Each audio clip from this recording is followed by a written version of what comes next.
जो मोदी जी ने prime minister बनने के पहले जो स्पीच दी थी वो मैं आपके साथ शेयर कर रहा हूं।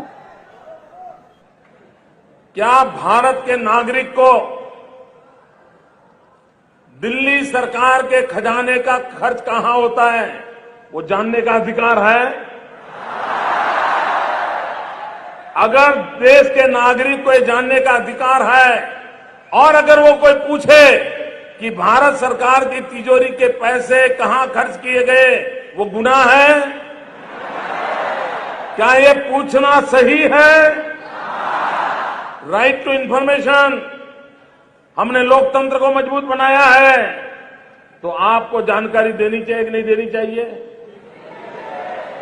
कानून में कहा गया है कि 3 महीने में जानकारी देनी पड़ती है। भाइयों बहनों, जब जानकारी छिपाई जाती है तब सवाल उठता है कि नहीं उठता है कि दाल में कुछ काला है।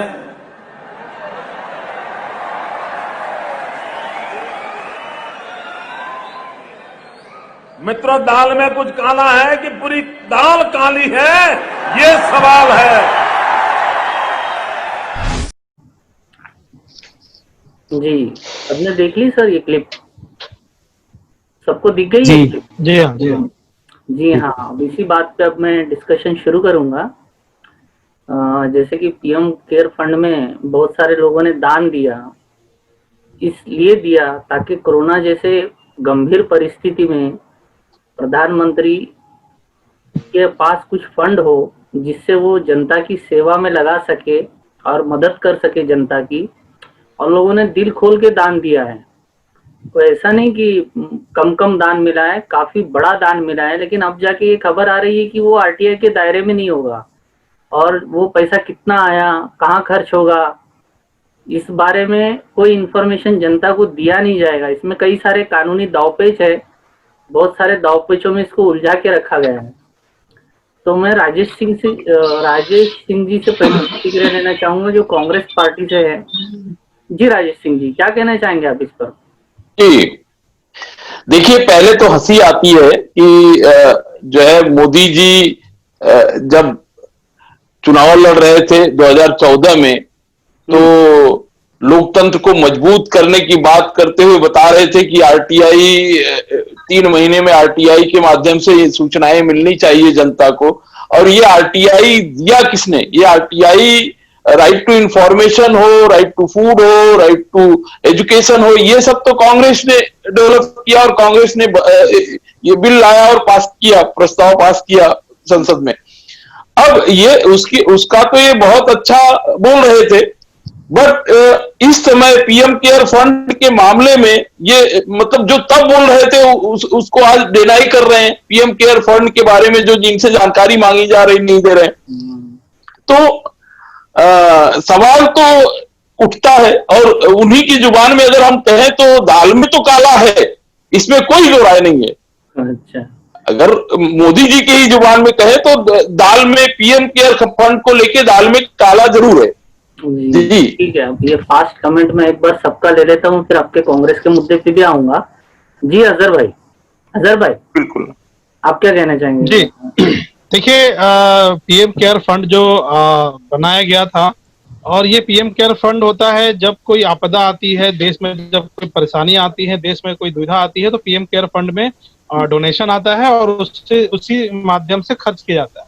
बीच में आपने देखा होगा मीडिया के माध्यम से, जो हमारे लोकतंत्र की जो आज भी कोई ऐसे मीडिया है जो सच्चाई बताती है, सवाल को सरकार को सच का आईना दिखाती है। कुछ मीडिया ने दिखाया था कि चाइना से पीएम केयर फंड में 1000 करोड़ रुपए का डोनेशन आया। ये तो बात लीक हुई थी, इसलिए मालूम पड़ा कि 1000 करोड़ रुपया था। इसके अलावा बहुत सारे फंड हो सकते हैं, इसकी एक जांच का विषय है। और मुझे ऐसा लगता है कि भाजपा जो डरी हुई है, भाजपा के सांसद जो डरे हैं, प्रधानमंत्री जो डरे हैं, वो मुझे ऐसा लगता है कहीं ना कहीं चीन के साथ इनका कोई गेम प्लान फिक्स था। जो आज गलवान घाटी में हमारे देश के जवान जो शहीद हुए, मुझे लगता है उसके बदले में ये पैसा आया है। और आज भी चाइना द्वारा हिंदुस्तान के बॉर्डर के अंदर जो अस्थायी कैंप जो बनाए जा रहे हैं, जिसको बार बार मोदी सरकार डिक्लाइन कर रही है, लेकिन देश की मीडिया और सैटेलाइट उसको बताने का काम कर रही है कि नहीं, वहां पर अस्थायी कैंप बनी हुई है। और जो सर्जिकल स्ट्राइक होनी चाहिए वो सर्जिकल स्ट्राइक सिर्फ ऐप के माध्यम से होता है। जिस तरह आरटीआई एक हथियार होता है एक सच जानने के लिए, और एक आम जनता को जानना होता है कि पीएम केयर फंड में इस कोरोना के आपदा के वक्त में जो फंड आया वो कहाँ यूज हुआ और कहाँ यूज होना बाकी है, कितना पैसा पड़ा हुआ है। तो कहीं ना कहीं ये जो बौखलाहट है, मुझे लगता है दाल नहीं बल्कि पूरा खाना ही काला है, और इसकी जांच होनी चाहिए, उच्च स्तरीय जांच होनी चाहिए। समाजवादी पार्टी इसकी मांग करती है। जी जी, महेश चावड़ा जी, मेरी आवाज आ रही है आप तक? महेश चावड़ा जी, आप म्यूट की। सर आ रही है मेरी आवाज? आ रही है। बोलिए महेश चावड़ा जी, आपकी प्रतिक्रिया। सबसे पहले तो मैं आपके चैनल से आपके सारे दर्शकों को नमस्ते कहूंगा। हमारे साथी जो जुड़े हैं आज डिबेट में, प्रवक्ता अलग अलग पार्टियों से जुड़े हैं, सबको भी नमस्ते। मैं महेश चावड़ा, आम आदमी पार्टी नॉर्थ मुंबई सेक्रेटरी, और साथ साथ में मुश्ताक भाई आपको मैं शाबाशी देना चाहता हूं कि आपके जैसे जांबाज आज ये डिबेट चला रहे हैं, ये जान के बहुत खुशी हो रही है। वरना मीडिया पे से वाकई में भरोसा पूरा उठ गया था कि कोई आज सच्चाई की बात जो करनी चाहिए आज के टाइम पे, इस कोरोना की महामारी के टाइम पे, वो करने के लिए रेडी आगे नहीं आ रहा था। बट आपने इनिशिएटिव लिया है। मैं चाहता हूं कि आपके जैसे काफी लोग इस हिंदुस्तान को सही आईना दिखाने में मदद करेंगे। अब हम लोग आ जाते हैं सीधा पीएम केयर की बात में कि पीएम केयर फंड जो आया है, इतनी मोटी अमाउंट है, जो मेरे जैसा एक आम आदमी के नॉलेज में है कि 2091 करोड़। तो मैं आपको अभी बता सकता हूं कि 2091 करोड़ 2091 करोड़ रुपीस काफी फेमस कंपनियां हैं जिनके थ्रू आया है। उसमें केपीएमसी हो, ईवाई हो, पीडब्ल्यूडीसी हो, या ग्रांट थॉर्मलस्टोन हो, या काफी सारी कंपनियां हैं, आरपीएफ हो, power finance corporation limited company हो, ऐसी बहुत सारी कंपनियां से मैं आपको बता सकता हूं। किसी कंपनी ने मिलके तो 925 करोड़ तक का डोनेशन अकेले ने दिया हुआ है। अब बात मुश्ताक भाई ये नहीं है कि हमें क्यों इसका जवाब नहीं दिया जा रहा है। मैं आपको एक दावे के साथ यहाँ पे बता सकता हूं कि जिस तरह से मोदी जी बोल रहे हैं कि लोकतांत्रिक तरीके से हमारा अधिकार हर एक हिंदुस्तानी को है, आरटीआई हमने ये जो एक्ट बनाई है वो हर एक हिंदुस्तानी का अधिकार है, बट हमारे से अधिकार खुद नरेंद्र मोदी और एनडीए सरकार आज की डेट में छीन रही है, और ये हिंदुस्तान के लिए बहुत बड़ा खतरा बनके उभर रहा है। तो मैं चाहता हूं कि अपनी ये डिबेट के बाद नरेंद्र मोदी जी को और पूरे एनडीए को सद्बुद्धि देवे ऊपर वाला, और ये इंफॉर्मेशन हम तक पहुंचावे। थैंक यू मुश्ताक भाई। दुबे जी, मेरी आवाज आ रही है दुबे जी अब तक? हाँ, आ रही है आपकी आवाज जी। अब जैसे कि आप तो किसी राजनीतिक पार्टी से जुड़े नहीं हैं, एक सामाजिक कार्यकर्ता हैं और काफी बड़े वकील हैं। जैसे कि सुप्रीम कोर्ट ने इस बारे में फैसला दे दिया है इस बारे में कि हाँ, उसमें जो भी कानूनी दावपेच सुप्रीम कोर्ट ने बताए हैं कि ये फंड को ओपन करना नहीं, कोई जरूरी नहीं है इसके लिए, क्योंकि उसको एज ए ट्रस्ट उन्होंने कंसिडर कर लिया है। तो सर मैं आपसे सिर्फ कानूनी तौर पे नहीं बल्कि नॉर्मल तौर पे राय लेना चाहूंगा आपसे, क्या सरकार को ये बात खुद ही आके नहीं बता देनी चाहिए थी कि यार पब्लिक के दिल में डाउट क्रिएट करना क्यों और रखना क्यों, डाउट रखने की जरूरत क्या है? खुद ही गवर्नमेंट ने आके, जबकि गवर्नमेंट ये बोल के आई थी कि हम ट्रांसपेरेंसी देंगे, गुड गवर्नेंस देंगे, तो इस हालत में नहीं लगता कि कोर्ट में जाके अपना पक्ष रखना भी उनके लिए ठीक नहीं था सरकार का? ये कैसा है कि जैसा कि 28 मार्च 2020 को हमारे प्रधानमंत्री नरेंद्र मोदी जी ने भारत की जनता से डिमांड किया था, मतलब कि पब्लिकली डोनेशन की डिमांड की थी, ठीक है। और उनके कहने पर भारत की पब्लिक ने उनके इस पीएम केयर्स फंड में पैसे डाले हुए थे। ये कोई फॉरेनर्स और कोई बाहर वाले नहीं थे, ये भारत की जनता थी, यहाँ के लोग थे, यहाँ के नागरिक थे, जिन्होंने की प्रधानमंत्री जी की रिक्वेस्ट पे ये फंड डाले थे, ठीक है। उसके बावजूद ऑलरेडी, जबकि हमारे देश में prime ministers national relief fund है, उसके बावजूद भी मोदी जी ने ये पीएम केयर्स फंड चालू किया। और जैसे कि प्राइम मिनिस्टर खुद एक पब्लिक सर्वेंट है और पब्लिक ने पैसा डाला हुआ है, तो ये सीधी सी बात है कि आरटीआई के ही दायरे में ये चीज आनी चाहिए। आज हम किसी भी चैरिटी, किसी एनजीओ में अगर पैसे देते हैं तो हमको ये जानने का पूरा राइट होता है कि हमने जो पैसा दिया है वो सही जगह यूज हुआ कि नहीं, हमारे पैसे कहीं फालतू जगह तो नहीं जा रहे हैं। लेकिन अगर आज मोदी जी के बोलने पे हम लोगों ने पैसे दिए और मोदी जी बताने से इनकार कर रहे हैं, सुप्रीम कोर्ट में ऑब्जेक्शन ले रहे हैं, तो ये सरासर गलत है। आखिर में ऐसा लग रहा है कि दाल में कुछ काला है करके, ये इन्हें नहीं करना चाहिए। पब्लिक के बीच में ट्रांसपेरेंसी होनी चाहिए, जिससे कि नेक्स्ट टाइम भी अगर कभी ये डिमांड करे तो पब्लिक उनको सपोर्ट करे। इसके लिए आनाकानी करना इलीगल दिखाई दे रहा है। जी जी जी बिल्कुल। राजेश सिंह जी, मैं वापस फिर के कांग्रेस की तरफ आ जाता हूँ। जैसे ही कांग्रेस ने मुद्दा उठाया कि चीनी कंपनियों ने पैसा दिया, फिर बीजेपी ने अपना जवाब दे दिया कि 2005 में राजीव गांधी ट्रस्ट में कांग्रेस ने भी पैसा लिया था चाइना से। क्या कहना चाहेंगे सर, क्या हो रहा है? देखिए, राजीव गांधी ट्रस्ट जो है पब्लिक इंटरेस्ट में बहुत सारे काम करती है और 2005-6 में जो चंदे जहां से भी आए, सारे चंदों का ब्यौरा जो है वो जो राजीव गांधी फाउंडेशन ट्रस्ट का वेब पोर्टल है वहां पे मौजूद है। टाइम टू टाइम उसका ऑडिटिंग होता है, सूचनाएं दी जाती हैं। ऐसा नहीं है कि सूचनाएं छुपाई जा रही हैं। जिस तरह से पीएम केयर फंड की सूचनाएं छुपाई जा रही हैं, वैसे राजीव गांधी फाउंडेशन की सूचनाएं छुपाई नहीं गई। तो ये तो आप खुद ही समझ सकते हैं कि वो ट्रांसपेरेंट, वहां पे ट्रांसपेरेंसी है, बट यहाँ पे कोई ट्रांसपेरेंसी नहीं दिख रही है। यहाँ पे सूचनाएं मांगने के बाद सुप्रीम कोर्ट के माध्यम से सूचनाएं रोकने का काम किया जा रहा है। मैं तो ये तो राजेश जी, मैं आपसे जानना चाह रहा हूँ, जब आपने कांग्रेस जब भी सवाल करती है तो बीजेपी हमेशा पिछले भूतकाल में चली जाती है। इस बारे में आप क्या कहना चाहेंगे कि 2000? देखिए, कैसा है कि ये बीजेपी जो है वो भूतकालवादी पार्टी है। आप समझ रहे हैं कि नहीं? उसको और इस देश को भूतकाल में ले जा रही है। भूतकाल में खुद नहीं चली जाती है, पूरे देश को भूतकाल में ले जा रही है। आप जो संवैधानिक संस्थाएं उनकी स्थिति देखोगे, उनकी स्थिति उसने क्या कर दिया है। लोकतंत्र को मजबूत करने के बजाय लोकतंत्र को कमजोर कर रही है। चुनाव आयोग को उसने कहां से कहां पहुंचा दिया। जो है ये अपना सुप्रीम कोर्ट की स्थिति आप देख लीजिए। सुप्रीम कोर्ट की स्थिति क्या है आज? जितनी भी संवैधानिक संस्थाएं थी वो बहुत पीछे लेके जा रही है। वो मतलब पहले जो डेवलप कर करके 70 साल में लोकतंत्र को मजबूत किया गया, या अर्थव्यवस्था को देख लो, अर्थव्यवस्था को कितना पीछे लेके गई, मतलब भूतकाल में लेके गई। तो बीजेपी जो है सिर्फ कांग्रेस के बारे में भूतकाल में नहीं जाती है, बीजेपी तो पूरे देश को भूतकाल में लेके जा रही है।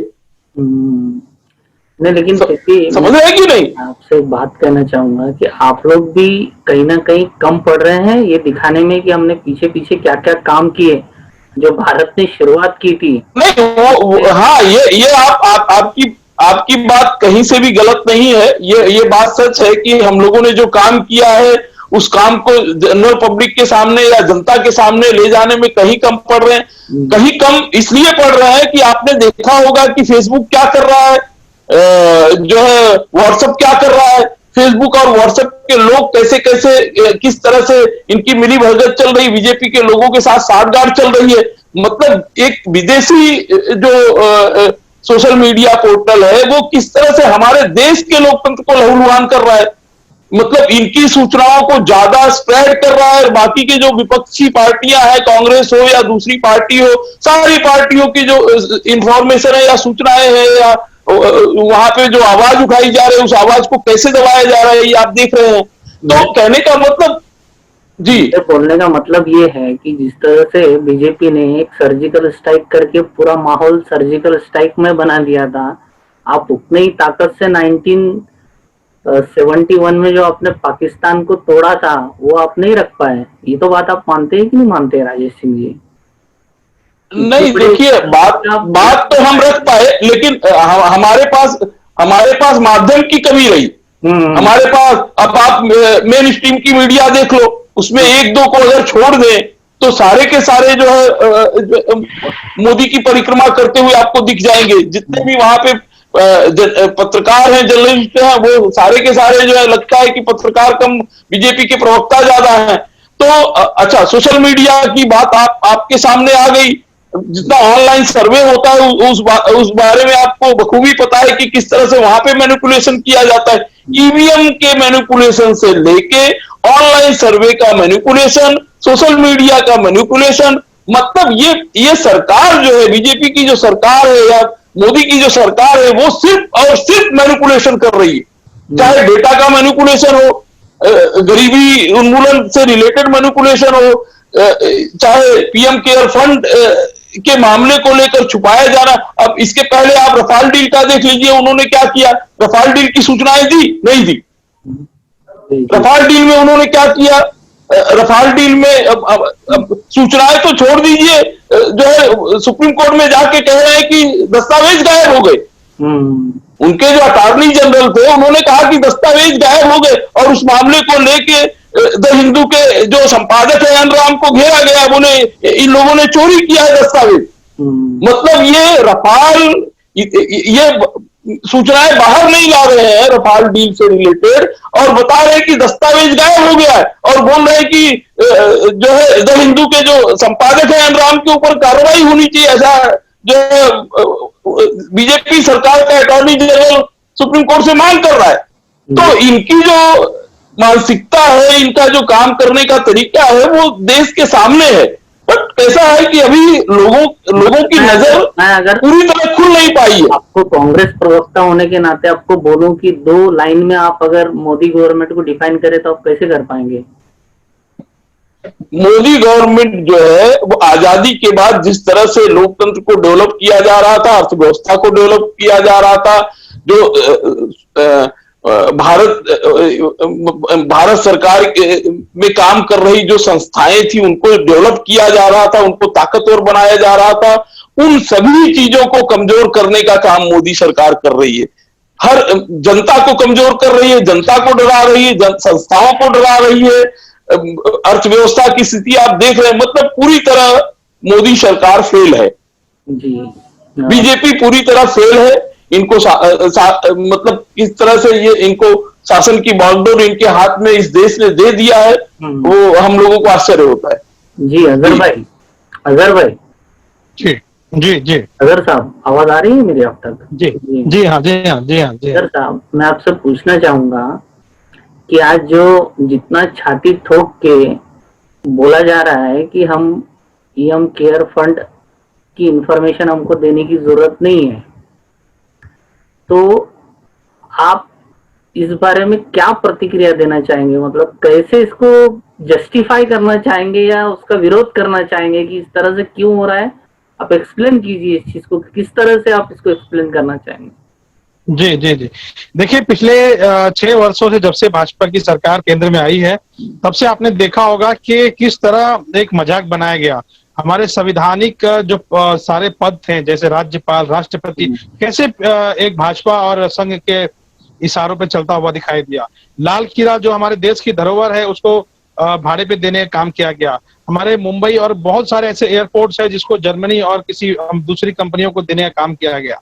हमारे बहुत सारे ऐसे रेलवे स्टेशन थे जिसको प्राइवेटेशन करने का काम किया गया। अब तो पूरे रेलवे को प्राइवेटेशन किया जा रहा। बीएसएनएल जो देश की सबसे बड़ी फोन कंपनी थी, उसको बेचकर जियो को लाया जा रहा। तो ये एक तरह से उद्योगपतियों की सरकार है, और ये सरकार में बिल्कुल पारदर्शिता नहीं है। सवाल पूछना यहाँ गुनाह है, विपक्ष से सवाल पूछ रही है। और देश का सबसे बड़ा दुर्भाग्य ये है कि देश की जो मीडिया है, जो समाज की को आईना दिखाने का काम करती है और लोकतंत्र का चौथा स्तंभ माना जाता है, आज मीडिया पूरी तरह से जो है भाजपा और संघ की रखेल बनी हुई है। ये वही सर्वे दिखाती है जिससे भाजपा खुश होती है, और ये वही काम करती है, यानी ये ठीक और ठीक भाजपा के प्रवक्ता के तौर पे काम कर रहे हैं। आपको मैं याद दिला दूं, आज देश की अर्थव्यवस्था क्या है। 2 करोड़ नौकरियां की बात हुई थी, आज कई करोड़ लोग युवा बेरोजगार हैं। रहा बात पीएम केयर फंड का, तो पीएम केयर फंड में पारदर्शिता होनी ना कहीं ये गलतियां जो थी पहले कांग्रेस पार्टी ने करी है, तभी जाकर आज ये बीजेपी आज सत्ता में आई है, वरना भाजपा कभी केंद्र में सरकार फुल बहुमत से नहीं बना पाई। ये कहीं ना कहीं गलतियां मैं अपने मित्र कांग्रेस के मित्र से कहना चाहूंगा, कहीं ना कहीं इनके संगठन में तकलीफें हैं, कहीं ना कहीं कुछ मामला है जहां पर भाजपा ये लीड ले रही है। और रही बात आप देखेंगे कि किस तरह नंगा खेल हो रहा है मध्य प्रदेश में, किस तरह सरकार, एक चुनी हुई सरकार ने काम किया है। राजस्थान में कर रहे थे लेकिन नाकाम हुए। इस तरह बहुत सारे उदाहरण हैं जो देश के लोकतंत्र, आज सुप्रीम कोर्ट का क्या हाल है। वही सुप्रीम कोर्ट में जब मध्य प्रदेश की बात आती थी तो कोरोना को दिखाकर उसको फ्लोर टेस्ट करा लिया गया, लेकिन वही फ्लोर टेस्ट जब राजस्थान में आई तो कोरोना का देश दिखा के और कई दिनों तक मामला को स्थगित किया गया। तो आज के वक्त में जिस तरह से संवैधानिक पदों का राज्यपाल राष्ट्रपति के द्वारा जिस तरह से काम किया जा रहा है, ये बेहद दुर्भाग्यपूर्ण है। और लोकतंत्र जो हमारा है, जो देश की खूबसूरती है, इसकी डाइवर्सिटी, इसकी जो खूबसूरती है, इसको कहीं ना कहीं खराब करने का और वोटों को पोलराइज करने का काम किया जा रहा है। देश में बीच में सीए एनआरसी लाकर जात पात के नाम पर लोगों को लड़वाने का काम किया जा रहा था। तो ये देश मुझे लगता है पिछले 20 वर्ष पीछे जा चुका है। आपको याद होगा हमारे मित्र आम आदमी पार्टी के यहाँ बैठे हुए हैं, किस तरह दिल्ली में, किस तरह दिल्ली चाहूंगा मैं थोड़ा इंटरप्ट करना चाहूंगा। जी आप जी क्या जी संदेश देना चाहेंगे उन लोगों को जो ये चीज समझते नहीं है कि पीएम केयर फंड का हिसाब नहीं मिलेगा, इसका मतलब क्या है, आप दर्शकों को समझाना चाहेंगे? देखिए, पीएम केयर फंड में जो भी पैसा आया था, चाहे भारतीय के द्वारा आया था या विदेशी कंपनियों के द्वारा आया था, इसकी बिल्कुल ब्यौरा होना चाहिए। कितना पैसा आया, किस पे खर्च किया गया, ये सारा ब्यौरा देना चाहिए। अगर उनके हिसाब से कांग्रेस ने गलती की है तो ठीक है, कांग्रेस उसका भुगतान भुगत रही है। आपको अच्छा करे, कम से कम वो हिसाब तो देना चाहिए। यानी आपके दाढ़ी में तिनका है इसलिए आप नहीं दे पा रहे हैं, या आपने कुछ घोटाला कर रखा है, या चाइना से आपका साठगांठ है। मैं खुले अल्फाज में बात करता हूं और मैं हमेशा ओपन बात करने का आदी हूं कि जिस तरह गलवान घाटी में, मैं बार बार इस चीज को ला रहा हूं कि जिस तरह गलवान घाटी में आज हमारे सैनिक शहीद हुए, आज चाइना हमारे देश में घुसकर बैठा हुआ है। कहीं ना कहीं ये डील प्लान है, कहीं ना कहीं चाइना द्वारा जो फंड आया है पीएम केयर फंड में, ये बीजेपी के अंदर जो बौखलाहट है कि ये चीज अगर बाहर जाएगा तो मालूम पड़ जाएगा कि प्रधानमंत्री ने जो कितना जमीन का सौदा चाइना से किया है, ये सारा मालूम पड़ जाएगा। इसलिए भाजपा डर रही है और घबरा रही है इस चीज से कि पीएम केयर फंड का हिसाब नहीं देना पड़ेगा। जी महेश चावड़ा जी, मेरी आवाज आ रही है आप तक? जी सर, जी बिल्कुल। महेश जी, मैं आपसे पूछना चाहता हूँ, जैसे आम आदमी पार्टी का जो जन्म हुआ था वो जन्म ही ट्रांसपेरेंसी के बेस पे हो गया था। मैं सही कर रहा हूँ सर? बिल्कुल बिल्कुल। आम आदमी पार्टी का जो बेस था वो यही था कि ईमानदार राजनीति और पारदर्शी राजनीति। सेम चीज बोल के मोदी जी भी आए हैं पद पे, मैं इनकार नहीं कर रहा हूँ, लेकिन अब जब आवाज उठाने की बारी है एकदम ओपनली, अब जो मोदी जी बोल रहे हैं कि पीएम केयर फंड आरटीआई के दायरे में नहीं आएगा, पब्लिक को इन्फॉर्म नहीं करेंगे, ओके। और जो लोकपाल है, लोकपाल बिल के तहत अरविंद केजरीवाल के मेरे ख्याल से काफी आंदोलन हो चुके हैं लोकपाल बिल के लिए। आज आम आदमी पार्टी क्या स्टेप ले रही है सर इस चीज के लिए कि ये सारी इंफॉर्मेशन बाहर निकल के आए, जनता के सामने आए? या तो इसको अपॉर्चुनिटी के रूप में आम आदमी पार्टी ले रही है, चुनौती के रूप में ले रही है? सर देखिए, ये आपको मैं बता दूं कि ये एक बड़ी चुनौती है देश के सामने। जस्ट आम आदमी पार्टी के लिए नहीं बल्कि देश के लिए बड़ी चुनौती है। आपको मैं बता दूं कि आपने जिस तरह से बताया कि आम आदमी पार्टी जो एक जो अपना बेस जो बना था वो ट्रांसपेरेंसी के हिसाब से बना था, और मैं आज की डेट में भी आपको दावे के साथ कह सकता हूं कि यदि किसी ने हमारी पार्टी को 100 रुपीज का भी डोनेशन दिया है तो हमारी वेबसाइट के अंदर 24 आवर्स में वो डोनेशन हम लोग दिखा देंगे कि हाँ, महेश चावड़ा जी ने 100 रुपीज का डोनेशन आज की पार्टी को दिया है। नंबर सेकंड, जो आपने बात पूछी कि मोदी जी जिस तरह से जो अपनी बातें रख के आए थे, वो आज देश देख रहा है मुश्ताक भाई, उसका कोई प्रमाण देने की हमें जरूरत नहीं है। आज देश देख रहा है कि जिस तरह से जो अपनी डिंगे हाँक के जो मोदी जी ने सत्ता हासिल की है, आज उसके सामने वो क्या कर रहे हैं।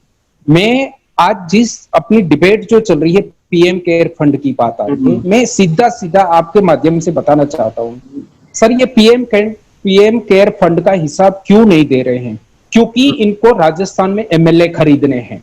क्योंकि इनको अपने भाजपा के मुख्यालय बनाने हैं। यदि वो आपको हिसाब दे देंगे कि हाँ ये पैसा यहाँ से आया और इतना पैसों में हमने यहाँ पे खर्चा किया, कल वो एमएलए नहीं खरीद पाएंगे, कल वो अपने मुख्यालय नहीं बना पाएंगे। सो मैं सीधे सीधे तौर पे कहता हूं कि जो बंदा करप्शन को मिटाने के लिए जो बड़ी बड़ी बातें करके आया है, आज खुद करप्शन में इतना मतलब भरा पड़ा है कि मैं आपको अभी बताने में भी मेरे को घिन आ रही है कि मैं क्या आपको इससे आगे और क्या बताऊं। और बात आती है कि आम आदमी पार्टी का स्टैंड क्या होता है। सर, हम आपको बता दें कि जब कांग्रेस यूपीए की गवर्नमेंट थी, तब भी हम सरकार से ही सवाल करते थे और आज की डेट में भी हम सरकार से ही सवाल करेंगे कि यदि आप नहीं दे पा रहे हो, आपकी क्या मजबूरियां हैं और ये आपकी मजबूरियां का रीजन हमें बताएं। माननीय सुप्रीम कोर्ट का आदेश के अनुसार जो भी होएगा, हमारी पार्टी पूरी तरह से देश के सामने इनका जो भ्रष्टाचार उजागर करने में मदद करेगी। ये मैं आपके माध्यम से सभी देशवासियों को आश्वासन देता हूँ। क्या आम आदमी पार्टी आंदोलन करेगी सर इसके लिए? जैसे 2011 सर देखिए, आंदोलन से जन्मी हुई पार्टी है। देखिए, हमको चैलेंज किया था किसी ने कि ये आप आंदोलन करके लोकपाल बिल नहीं बना सकते हो, इसके लिए आपको सत्ता में आना पड़ेगा। शायद वो टाइम पे सिर फिरा कोई अरविंद केजरीवाल जैसा नेता मिल गया और उन्होंने चैलेंज स्वीकार किया और वो सरकार बनाई, 49 डेज की सरकार बनाई। आपको मैं थोड़ा सा इसका भी जिक्र कर दूं कि ये लोकपाल बिल जो है उसके लिए हमने कांग्रेस के साथ जो मिलके हमने 49 डेज की सरकार बनाई, बट हमें अंदर जाने के बाद पता चला कि नहीं, ये हम किधर तो गलती करके बैठे हैं कि जो हम जिस मकसद से आए थे कि हम लोकपाल बिल बना लेंगे, बट वो शायद हमारा मकसद पूरा नहीं हुआ। वो सरकार को अरविंद केजरीवाल जी ने इस्तीफा दिया 49 डेज के बाद। और आज के दिन में भी कहीं इंडिविजुअल स्टेट अगर हम जीतेंगे भविष्य में, ये हमारी बहुत बड़ी उम्मीद है कि हम कुछ इंडिविजुअल स्टेट हो जहां पे सेंट्रल का कोई रोल ना हो, वैसा स्टेट में जीतेंगे। सो हम आपको वहां पे लोकपाल बिल भी पास करके दिखाएंगे मुश्ताक भाई। और आंदोलन से जन्मी हुई पार्टी है, कल भी आंदोलन करना पड़े, कल भी रोड पे लाठियां खानी पड़े, हम आम आदमी पार्टी के नेता से लेके वॉलंटियर तक तैयार है। जी दुबे जी, मेरी आवाज आ रही है दुबे जी अब तक? हाँ आ रही है, बोलिए। जी दुबे जी, अब मैं आपसे लीगल थोड़ा पॉइंट ऑफ व्यू लेना चाहूंगा। आदमी मतलब एक, अब जैसे आप तो एक मुंबई के बहुत जाने माने वकील है, अब आज का टॉपिक ऐसा नहीं है कि मैं लीगल आप पे कोई ओपिनियन ले सकूं, लेकिन एक बोलते हैं ना, एक आपके सामाजिक जो आपका जुड़ाव है सामाजिक, आप इतने सारे कार्य करते हैं, उस नाते मैं आपसे पूछना चाहता हूँ, जब आदमी कुछ छुपाता है तो सामने वाला आदमी उसको क्या समझे, या आप उसको लीगल टर्म में भी आप उसको डिफाइन करें जब आदमी छुपाने लगता है तो उसको क्या समझा जाए, क्या समझे इंसान जब कोई आदमी उसको छुपाता है कोई चीज को? देखिए कैसा है कि जैसा भी प्राइम मिनिस्टर ऑफिस ने बताया है कि section 2H of RTI act information act 2005 के हिसाब से पीएम केयर्स फंड जो है ये पब्लिक अथॉरिटी नहीं है। मेरा ऐसा कहना है कि जब कोई भी फंड पब्लिक अथॉरिटी तब होती है जब उसे पार्लियामेंट या स्टेट लेजिस्लेचर या गवर्नमेंट नोटिफिकेशन द्वारा उसे पास किया जाता है। ऑलरेडी हमारे देश में prime ministers national relief fund था, इसके बावजूद हमारे प्रधानमंत्री मोदी जी ने पीएम केयर्स फंड लाया और उसके अंदर 4 ट्रस्टी थे। एक मोदी जी खुद, थोड़ा इंटरप्ट कर सकता हूँ तो दुबे जी आपको? देखिए, आज जो हमारा जो पीएम केयर फंड का जो साइट है ना, वो .gov.in पे चलता है सर। gov.in मतलब जो पीएम डोमेन है वो सिर्फ गवर्नमेंट अथॉरिटी यूज कर सकती है। दूसरी चीज, 200 करोड़ से ज्यादा अगर डोनेशन होता है किसी पीएसयू से तो वो भी आरटीआई के अंडर में आता है। तो ये सारी चीजें उसमें हुई है, फिर भी क्या पता नहीं क्यों ऐसे इस तरह का रिप्लाई आ रहा है। जो मैंने पॉइंट आपके सामने रखे कि gov.in उन्होंने डोमेन यूज किया सर, जो गवर्नमेंट का डोमेन होता है। तो मतलब क्या ये माने कि एक प्राइवेट काम के लिए गवर्नमेंट का डोमेन यूज किया जा सकता है? नहीं, बिल्कुल नहीं। देखिए, जैसे अभी इन्होंने ये किया है, इसके ऊपर जो है गवर्नमेंट ऑफ इंडिया का एम्ब्लेम यूज हुआ है, ठीक है, और इसके अंदर पीएम और 3 कैबिनेट मिनिस्टर है कमिटी में, ठीक है, तो ये ऑलरेडी एक पब्लिक अथॉरिटी है, तो इसको आरटीआई के अंदर आना चाहिए, ठीक। और जैसा कि इन चारों ने मिलके बनाया है, ये लोग पब्लिक सर्वेंट हैं और पब्लिक का डोनेशन इस पीएम केयर्स फंड में आया है, इसके वजह से। और ऑलरेडी कि हमारे देश में जो PNNRF है, जो prime minister national relief fund, इसकी वजह से जो पीएम केयर्स के जो भी अमाउंट है इसके अंदर ट्रांसफर होने चाहिए। और जो कि पीएमओ ऑफिस ने बताया कि इसकी जो इन्फॉर्मेशन वो आप लोग वेबसाइट पे देख सकते हैं। अगर आम आदमी वेबसाइट पे देख सकता है तो आपको आरटीआई देने में क्या तकलीफ है? अगर आप वेबसाइट पे अपलोड कर रहे हैं, और ये कोई छोटी मोटी रकम की बात नहीं है। मुझे अभी पता चला कि इसमें करीब पीएम केयर्स फंड में 10,000 करोड़ के फंड इकट्ठा हुए हैं, जिसमें से 55% जो है प्राइवेट कंपनियों ने दिए हुए हैं। इसका मतलब ये आम पब्लिक का पैसा, बाकी 30% ये जो है पब्लिक कंपनियां दी है, और 15% जो आम जनता है इन लोगों ने दिया है। तो आज आम जनता ने जो डोनेशन किया, उनको जानने का हक है कि हमने जो पैसा दिया है वो पीएम केयर फंड से कहाँ गया। इन्होंने सुप्रीम कोर्ट में भी ऑब्जेक्शन लिया है कि हम सेक्शन 2H के हिसाब से ये पब्लिक अथॉरिटी नहीं है। अगर आप पब्लिक अथॉरिटी नहीं है तो आपने पब्लिक से डिमांड क्यों की थी? कि पब्लिक ने ही पैसा डाला और पब्लिक की अथॉरिटी भी नहीं है, तो ये बात समझ में नहीं आ रही। इससे मालूम पड़ रहा है कि कहीं ना कहीं इसके अंदर कुछ घोटाला हुआ है। ये जब सरकार बदलेगी तब ये घोटाला सामने आएगा, अभी तो नहीं पता चलेगा। जी जी जी, बिल्कुल दुबे जी। यस। हाँ, तो सर अभी नेक्स्ट टॉपिक पे आना चाहूंगा मैं यहाँ पे, और मेरा पहला सवाल कांग्रेस से है कि कांग्रेस अभी क्या जनता को क्या मैसेज देना चाहती है, जिस तरह से अभी पीएम केयर फंड का हिसाब नहीं दिया जा रहा है। पहले तो मैं अजहर भाई को बताना चाहूंगा कि कांग्रेस जो है भुगत नहीं रही है। कांग्रेस जो है सत्ता में नहीं है, लेकिन जनता की लड़ाई लड़ रही है। कांग्रेस काफी समय तक कांग्रेस सत्ता में रही, लेकिन अब इन जो लोक लुभावन वादे करके बीजेपी सत्ता में आई, 15-15 लाख रुपए की बात करके सत्ता में आई, लोगों को झांसा दिया बीजेपी, इसके लिए जो है बीजेपी सत्ता में आई। बाकी कांग्रेस कोई मतलब भुगत नहीं रही है, उनको इस बात की गलतफहमी है। और दूसरी बात, हम लोग तो लगातार आवाज उठा रहे हैं। जो बीजेपी के लोग जितनी भी गड़बड़ियां कर रहे हैं, सारी गड़बड़ियों पे हम फ्रंट पे हैं और आवाज उठा रहे हैं। चाहे वो रफाल डील हो, चाहे वो पीएम केयर फंड हो, चाहे देश की जो सार्वजनिक कंपनियां हैं उनको बेचने की बात हो, जितने भी ये गलत काम कर रहे हैं, जितना भी देश का नुकसान कर रहे हैं, चाहे वो नोटबंदी से संबंधित मामला हो, चाहे वो जीएसटी से संबंधित मामला हो, हर मामले पे हम लोग आवाज उठा रहे हैं। और किसी की आवाज क्यों नहीं आ रही है? मैं चाहूंगा कि जो है सपा की आवाज आए, बसपा की आवाज आए, आम आदमी पार्टी की आवाज आए। आप समझ रहे हैं कि आम आदमी पार्टी की जो सिचुएशन है, महेश चावला जी बता रहे थे, अब लोकपाल बिल के बारे में अभी भी उनको, अब तो सत्ता में है, अब तो उनको लोकपाल बिल के बारे में और तेजी से आवाज उठानी चाहिए।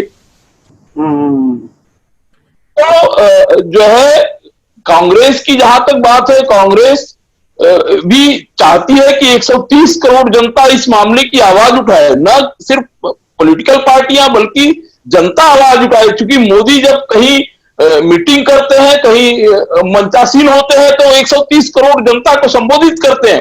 तो कांग्रेस भी चाहती है कि 130 करोड़ जनता जो है इन मुद्दों का आवाज उठाए कि भाई पीएम केयर्स फंड का आप क्यों नहीं दे सकते हिसाब। आपको हिसाब देना होगा, जनता का पैसा है। वो 90% जो है कंपनियों ने दिया हुआ है डोनेशन, और वो सारा का सारा CSR फंड है। तो आप CSR फंड ले रहे हो, आप जो है गवर्नमेंट के डोमेन पे उसको होस्ट कर रहे हो, और आप सीधे सीधे बोल रहे हो कि नहीं ये तो प्राइवेट है। प्राइवेट कैसे है भाई? आप क्यों प्राइवेट ले रहे हो? आप जो है प्रधानमंत्री जो ये था रिलीफ फंड था, उसको आपने क्यों साइड ट्रैक कर दिया? प्रधानमंत्री आप ही तो प्रधानमंत्री थे। प्रधानमंत्री रिलीफ फंड में ये पैसा आता तो उसका ऑडिट होता, सीएजी उसका ऑडिट करता, कहां पैसा खर्च हुआ है उसका हिसाब जनता के सामने जाता।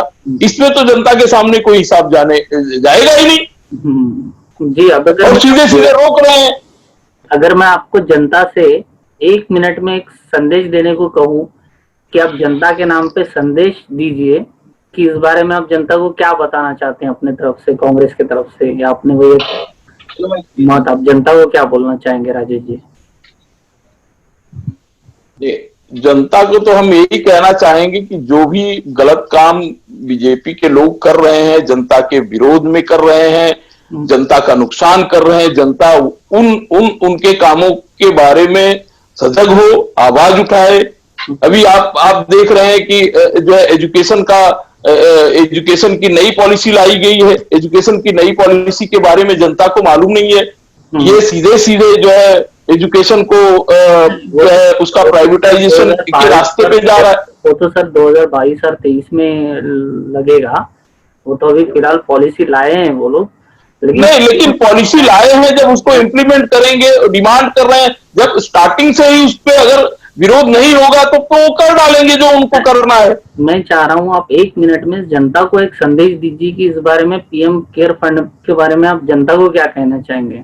जनता से आप क्या? मैं जनता को पूरे देश के मोदी जी, बकौल मोदी जी 130 करोड़ जो जनता है उससे मैं निवेदन करना चाहूंगा कि वो जनता का पैसा है, जनता के लिए पैसा है। पीएम के केयर के लिए वो पैसा नहीं है, वो पब्लिक केयर का पैसा है। तो पब्लिक को केयर के लिए अगर वो पैसा आया है तो वो पब्लिक उनसे डिमांड करे, और उतना ही क्यों डिमांड करती है? बहुत सारा पैसा वर्ल्ड बैंक से लिया हुआ है इन्होंने कोरोना राहत के नाम पे, आईएमएफ से पैसा लिया हुआ है इन्होंने, एशियन बैंक से पैसा इन्होंने लिया हुआ है। उसके बारे में भी जनता इनसे पूछे। वो पैसा, वो सारे के सारे पैसे गए कहां? इन्होंने 20 लाख करोड़ का जो झुंझुना पकड़ा दिया, उस 20 लाख करोड़ में से एक सिंगल आदमी बताए कि उसके पास क्या पहुंचा, कौन सी राहत पहुंची? जी, मैं मेरे सारे दर्शकों को ये कांग्रेस की तरफ से बताना चाहूंगा कि जिस किसी को भी 20 लाख करोड़ में जो भी राहत पहुंची है वो मेरे नीचे कमेंट बॉक्स में नीचे लिख के डाल दे कि उनको क्या राहत पहुंची है। जी अजय भाई, मैं आपके ऊपर आता हूँ, समाजवादी पार्टी के ऊपर, ठीक है? सर मैं आपसे जानना चाह रहा हूँ कि मैं आपको अगर 1 मिनट देता हूँ और आपको जनता को संबोधित करना है पीएम केयर फंड के बारे में, तो आप क्या कहना चाहेंगे जनता से? देखिए, जनता सब जान रही है, लेकिन कहीं ना कहीं अंधभक्ति में परेशान है। जो इस हिसाब से आज देश में जो मामले चल रहे हैं कि पीएम केयर फंड को आरटीआई के दायरे में नहीं लाने का काम किया जा रहा है, ये बेहद दुर्भाग्यपूर्ण है। देश की जनता को आगे आना चाहिए, और देश की जनता सिर्फ यही नहीं, मैं बता दूं कि सिर्फ प्रधानमंत्री जी जो आज बताते हैं मोदी जी के एक सर्वश्रेष्ठ ताकत जो पाकिस्तान को हमने सर्जिकल स्ट्राइक करके मात दे दिया, इससे पहले भी कई सरकार, डॉक्टर मनमोहन सिंह के सरकार में ऐसे काम हुए हैं। तो ये अंधभक्ति से उठकर देश के लिए सोचना चाहिए। देश बड़ा होता है और पार्टी बड़ी नहीं होती है, देश हित में सोचना चाहिए। और जिस तरह का ये मामला हो रहा है कि 20 लाख करोड़ का जो हिसाब नहीं दिया जा रहा, ये बेहद दुर्भाग्यपूर्ण है। मैं ये चाहता हूं कि जनता इसके बारे में आकर जनता सवाल पूछे, और पूछेगी, जरूर पूछेगी। देखिए, कांग्रेस ने भी जो 70 साल जो देश को चलाया है, राजेश सिंह जी मुझे अभी बहुत बता रहे थे कि हमारी गलती नहीं, देखिए कहीं ना कहीं कांग्रेस की गलती है। कांग्रेस अपने कामों को गिनाने में असमर्थ हुई है, सफलता नहीं मिली। इसी वजह से आज भाजपा उसके सर पे चढ़ के बैठी हुई है, और आज जितने भी संवैधानिक पद का जो दुरुपयोग किया जा रहा है, ये कहीं ना कहीं इसमें कमजोरी कांग्रेस की थी। मैं कांग्रेस को इसलिए बताता हूं क्योंकि कांग्रेस पिछले 70 सालों में देश की सरकार को चलाई है। समाजवादी पार्टी देश की सरकार को नहीं चलाई है। समाजवादी पार्टी आपके साथ खड़ी है। महाराष्ट्र में सरकार बनाने में हमारे भी 2 एमएलए ने सपोर्ट किया है। सरकार में आप है, सवाल पूछना हम सरकार से सवाल पूछते हैं। यहाँ पे एक सवाल पूछना चाहूंगा मैं आपसे। कांग्रेस ने जो काम किया, जैसे कि बीजेपी गवर्नमेंट हर बार बोलती है 70 साल में जो नहीं हुआ वो अब हो गया, 70 साल कांग्रेस ने हाँ, पहले दुनिया चपटा था, मोदी जी आके उसको गोल कर ले गए। पहले देश में कुछ था नहीं, सब कुछ कर लिए। जेएनयू था नहीं, अभी जेएनयू हो गया। ये सब जो है अंधभक्ति का काम है, देश हित में सोचना चाहिए।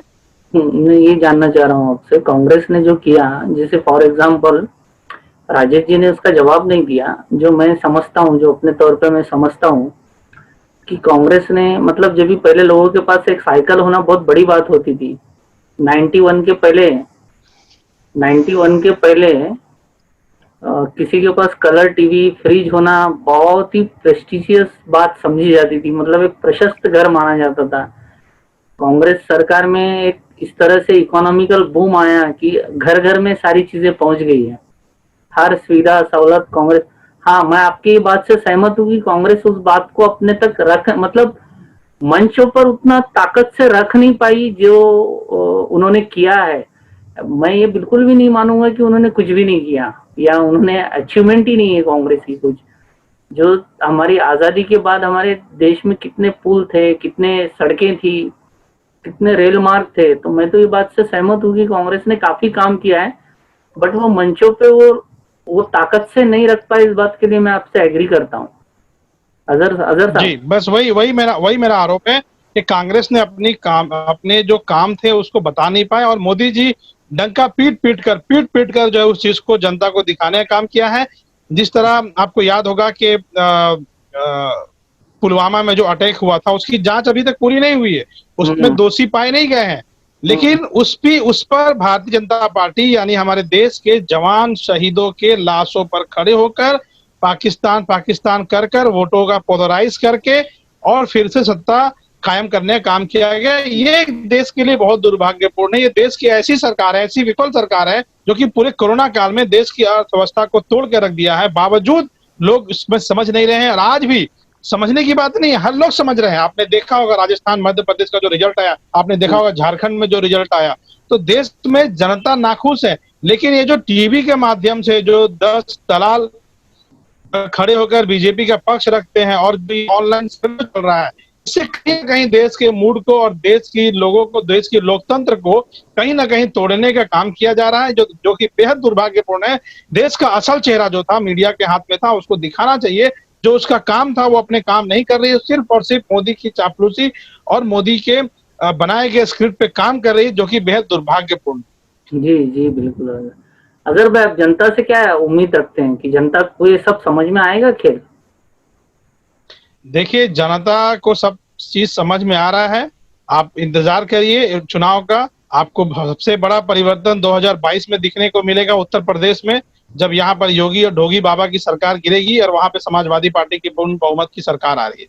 इसके बाद आपको भी सफलता दिखेगी 2024 में, जब भारतीय जनता पार्टी की सरकार पूरे हिंदुस्तान से खत्म हो जाएगी। क्योंकि जो देश के जो लोग हैं, जो युवा हैं, जो अपने आप को ठगे हुए महसूस कर रहे हैं, कहीं ना कहीं वो जवाब दिया जाएगा। हर बार आप जात पात के नाम पे नहीं लड़वा सकते हैं, युवाओं को नहीं आप ये कर सकते हैं रोजगार के नाम पे। तो मुझे ऐसा लगता है कि आने वाले वक्त में परिवर्तन होगा। ये सत्ता कुछ दिनों की बात है और उसके बाद फिर वही होने वाला है। जो जनता जनार्दन है, जनता माई बाप है, वो अपना डिसीजन देगी और ये सरकार को जाना तय। जी महेश जी, मैं आपके पास आना चाहूंगा। जी सर। जी आप क्या जनता को संदेश देना चाह रहे हैं? क्या संदेश जा रहा है आपकी तरफ से जनता को? देखिए, मैं जनता को संदेश दूं उससे पहले हमारे जो कांग्रेस के प्रवक्ता मित्र है उनको मैं थोड़ा सा बता दूं। जो उन्होंने बताया कि हम पावर में हैं 100%, कोई डिनाई नहीं है। हम पहले 67 सीटों से पावर में थे और अभी हम लोग करीब 58 सीटों से दिल्ली की सरकार में बैठे हुए हैं। बट उनको नॉलेज में ये होना चाहिए कि दिल्ली जो है वो इंडिविजुअल स्टेट नहीं है, जहाँ पे कुछ काम करने के लिए हमें फ्रीडम होना चाहिए, जो फ्रीडम नहीं है। शायद वो मेरे से भी अच्छी तरह से समझ सकते हैं, वो सीनियर है। अगर वो थोड़ा सा सक्षमता से देखेंगे तो अपने आप को उनको जवाब मिल जाएगा। बात आती है सर जनता को संदेश देने की, तो जनता को संदेश एक ही है। अब आपको थोड़ा सा मैं वक्त लूंगा, शायद 2 मिनट ले सकता हूँ आपकी। सो एक 1980 में है ना, एक कानून बना था। वो कानून ये मिशन 2021 बना था। शायद सबको ध्यान नहीं हो सकता है। सो मिशन 2021 का मेन फॉर्मूला क्या था?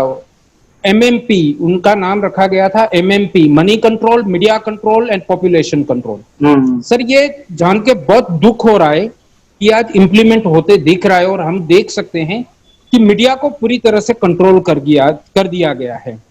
आज एक पॉलिटिकल पार्टी जो रूलिंग कर रही है वो चाहे वो करवा सकती है मीडिया से, और जो बाकी लोगों की बात को कैसे दबाया जा सकता है। करंट का एग्जांपल मैं आपको दे सकता हूं। काफी मीडिया में उछाला जब दिल्ली में चुनाव था, शाहीन बाग। सर शाहीन बाग का जो मेन जो बंदा था वो आज भाजपा ज्वाइन कर रहा है। कहीं ना कहीं हमें कुछ चीजें, ये सब चीजों में से सीखनी पड़ेगी या समझनी पड़ेगी। जनता को एक ही चीज संदेश देना चाहता हूं कि बहुत ही अवेयर रहे, मीडिया के बहकावे में ना आए। जो मीडिया में आज की डेट में दिखाया जा रहा है वो बिल्कुल भी सच नहीं है। आप जमीनी हकीकत देखें और अपना पक्ष रखें। मैं आम आदमी पार्टी का एक प्रवक्ता के नाते आपके माध्यम से जनता से यही अपील करूंगा कि देखो, आज जो देश को तोड़ने का काम कर रहे हैं उनको देश को, सब देशवासियों को मिलकर तोड़ देना चाहिए। चाहे मैं आपको बताने से थोड़ा सा यहाँ पे वापिस मेरे को रुकना पड़ रहा है मुश्ताक भाई, कि जिस तरह की घटिया राजनीति का जो स्तर आज हो गया है सर, क्या मैं आपको बताऊं। ये हमें समझना है, जनता को मेन ये समझना पड़ेगा।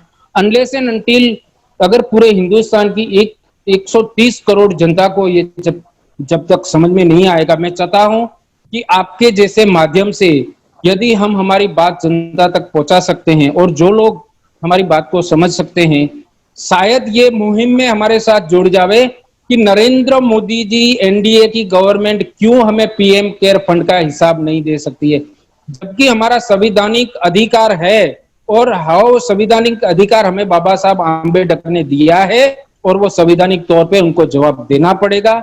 ये हमारी जनता से संदेश है। इस तरह से जो नहीं देना है, हिसाब नहीं देना है, क्या नियत पे सवाल खड़ा करता है? आपको लगता है उनकी नियत पे सवाल खड़ा हो रहा है इसको?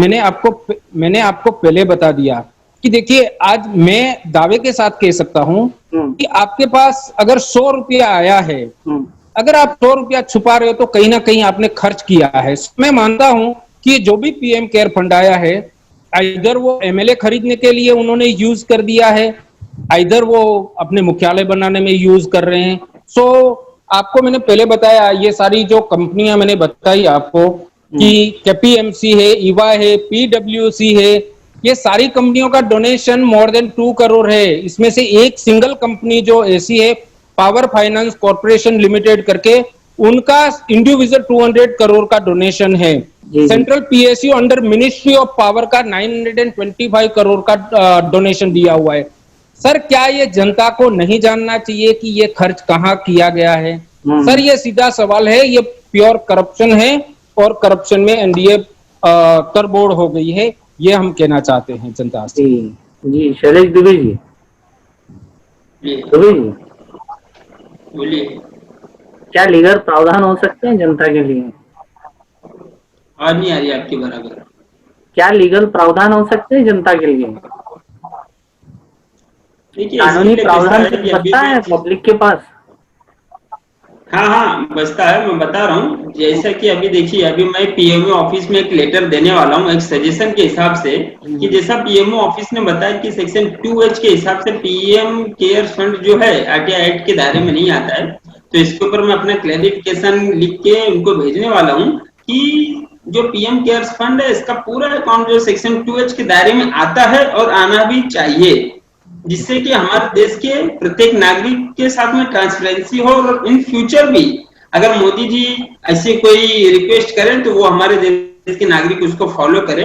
इसके लिए अभी मैं पीएमओ ऑफिस से कांटेक्ट करूंगा और आज जो अपनी डिस्कस हुई इसके भी बारे में उनको पूरा क्लैरिफिकेशन दूंगा। फिर आपको मैं इन्फॉर्मेशन दूंगा कि आगे इस बारे में पीएमओ ऑफिस से क्या जवाब आया है करके। जी धन्यवाद शैलेश दुबे जी, आपकी बातें सुनकर हमको बहुत अच्छा लगा है कि आप इस तरह का एक इनिशिएटिव ले रहे हैं जनता के लिए। तो अभी हमारी डिबेट सर लास्ट मोमेंट पे आ गई मैं कह सकता हूँ, और अपने डिबेट का कंक्लूजन निकाल लेता हूँ कि जिस तरह से मोदी जी ने 2014 के पहले भाषण दिया था, तो कहीं ना कहीं मोदी जी जो छुपा रहे हैं उससे डाउट क्रिएट हो रहा है उनके नियत के ऊपर, और इसके चलते उन्होंने लोगों से डिमांड आने के पहले ही सारा कुछ ओपन करके रख देना चाहिए, सारा कुछ रिकॉर्ड ओपन कर देना चाहिए, क्योंकि कई जगह इस तरह से बात आ रही है। द वायर ने एक सर्वे किया जिसमें बताया, एक रिपोर्ट जारी की, उन्होंने बताया कि 30 करोड़ रुपया जो है टिकटॉक से लिया गया और बाद में टिकटॉक को बैन कर दिया गया, मतलब चाइनीज कंपनी से भी बहुत सारा पैसा आया। तो जनता के मन में बहुत सारे सवाल उठ रहे हैं, इसीलिए मोदी जी को खुद ही आगे बढ़ के या बीजेपी गवर्नमेंट को खुद ही आगे बढ़ के उन्होंने ये सारी चीजें सामने रख देनी चाहिए, ताकि जनता के दिल में किसी तरह की कोई शक और शुबा ना रहे। पूरी हमारी बातचीत का निचोड़ यही निकलता है। करेक्ट अजहर भाई? यस यस यस यस जी। महेश जी? जी सर, बिल्कुल बिल्कुल। राजेश जी? बिल्कुल सही बात है। दुबे जी? जी, तो आप सब लोग यहाँ पे हमारे साथ मंच साझा किया और अपनी बहुत बेबाक राय हमारे साथ शेयर की, उसके लिए मैं आपका तहे दिल से आभारी हूँ। न्यू इंडिया न्यूज की तरफ से मैं अपना आभार व्यक्त करता हूँ। नमस्कार महेश चावड़ा जी, नमस्कार राजेश जी, नमस्कार दुबे जी, धन्यवाद। आदाब अजहर भाई।